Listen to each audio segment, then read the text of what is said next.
If you've ever tried to implement a major change program in your organization, then you'll know it's often difficult. People can resist change, and it can be hard to make change stick in the long term. This is why it's so important to understand the change process. Then you can manage it effectively and get people's support at each stage. A useful way to get a better understanding of this process is to use Kurt Lewin's unfreeze, change, refreeze model. This is based on the analogy of melting a block of ice and then refreezing it into a new shape. The first stage in the model is unfreeze. This is the part of the change process where you have to communicate why this change is necessary. Make sure everyone who will be affected by the change knows this, and make sure you deal with people's doubts and concerns. Next comes the change itself.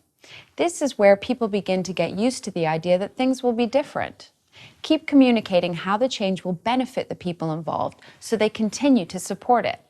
And remember that the change itself doesn't happen overnight, so give people plenty of time to adjust to it. The last stage in Lewin's model is refreeze.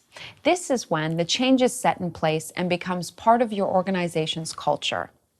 In this last stage, make sure people have the training and support they need to stay on the right track. And regularly check that the change has happened and that people are using the new processes that you've implemented. It's also important that you celebrate everyone's hard work in making the change a success.